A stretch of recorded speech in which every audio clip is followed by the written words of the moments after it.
let's talk about who I think should be the opening kill for Scream 7. Certain rules. Push the laws and you end up dead. This is the moment when the supposedly dead killer comes back to life. Not in my movie. Surprise, Sydney. He's gone mad. We all go a little mad sometimes. A very simple formula. You want to play psycho killer? Everybody's a suspect. No, please don't kill me, Mr. Ghostface. I want to be in the sequel. I'll be right back. Okay, I think it's gonna go something like this. I'm Pamela, welcome back to my channel. So this is something that we've already talked about here. Who should be the opening kill for Scream 7? I've shared a few different ideas with you guys. A part of me thinks it's going to be a returning character to kind of mirror Scream 3. We know that Scream 3's opening kill was Cotton Weary, our first ever returning character for the opening kill. And we know that these new movies are mirroring the originals, so that's why a part of me thinks Scream 7's opening kill will be a returning character. There's a few options for that. It could be Gail, it could be Kirby, it could be Mark Kincaid, but a part of me does think it's also going to be a man to mirror Cotton, which I said in a previous video, and today I want to talk about another option. And shout out to Songs About Everything for leaving this comment on my last video. You guys should definitely go subscribe to Songs About Everything. If you don't know them, they make a bunch of Scream songs. They are the person who created the iconic Stu Macher Is Alive song and the sequel song, Stu's Clues. So shout out to them for this comment. They said, what if it's Sheriff Burke from the first movie? So you guys know I'm a Stu believer. I believe Stu Macher is alive, and that is going to be the storyline for Scream 7. He's going to return, leading this cult of ghost faces, going after Sydney. And some of you might know that I have this theory that Sheriff Burke helped to cover up his death. So when it comes to Stu being alive, there are a few theories out there that people have. Some people think he's been locked up in a mental institution this whole time. I think he's just been in hiding and he faked his death. And I think that the police of Woodsboro helped to cover it up. Stu's parents clearly had money. Look at the house that they lived in. They were clearly rich. They were away on vacation.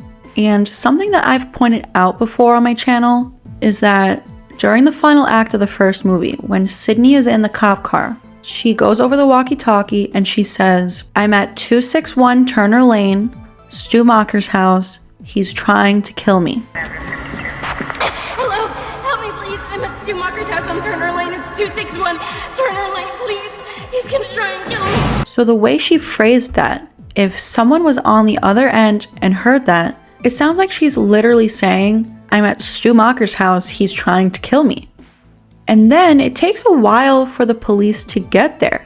So if someone on the other end heard that, possibly Sheriff Burke or whoever, they interpreted that as Stu Macher's the killer. So if Sheriff Burke heard that message or someone relayed that message to him, what if he called the Macher parents to tell them? It's very possible that he was good friends with them. It's a small town, and sometimes when you have money, sometimes you have a close relationship with the police of the town. They look out for you. They do favors for you. So what if Sheriff Burke called the Macher parents while they're away on vacation and said, do you know what your son is up to right now? He is responsible for the murders in town. And what if they begged Sheriff Burke to please help our son? Please help cover up his involvement. We have money, we'll pay you. And because the police took a while to arrive at the house, that gave Sheriff Burke plenty of time to devise a plan. And when the police finally show up to the house, Sheriff Burke somehow helps Stu fake his death. So what if Scream 7's opening scene is Sheriff Burke? So he would have kept the secret for almost 30 years now. He's lived with this secret. Maybe he feels a little guilty about it. And maybe Stu wants to send his cult after him to kill him because Sheriff Burke knows that he's really alive. Maybe Stu wants to tie up that loose end there. He doesn't like that Sheriff Burke is out there knowing that he's alive.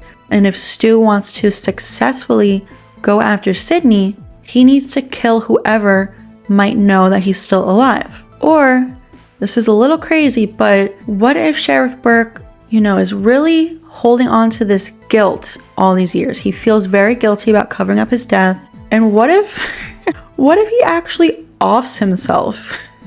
That would be something new and different for an opening scene. Rather than an opening kill, he like unalives himself. I'm using the TikTok lingo in fear of like YouTube coming after me for using the actual word. I don't know what the strict rules are these days, but I think that Sheriff Burke being the opening kill is a great way to not only bring it back to the original, but also mirror Scream 3 with it being a male returning character. But what do you guys think? Leave a comment. What are your thoughts on Sheriff Burke being the opening kill in Scream 7? Again, shout out to Songs About Everything for giving me this idea. Make sure to go subscribe to their channel. Please give this video a like if you're excited for Scream 7. Subscribe to the channel if you haven't already, and hit that notification bell. Turn on all notifications so you don't miss out on future theories like this one or Scream 7 updates. Any Scream 7 updates that we get will be posted here to this channel. Please also go follow me over on TikTok, Twitter, and Instagram, where I post more Scream content. Please also go subscribe to my second YouTube channel, and please consider becoming a channel member here on my main channel. The link will be down in the description. Thanks for watching, and I'll see you guys in the next video.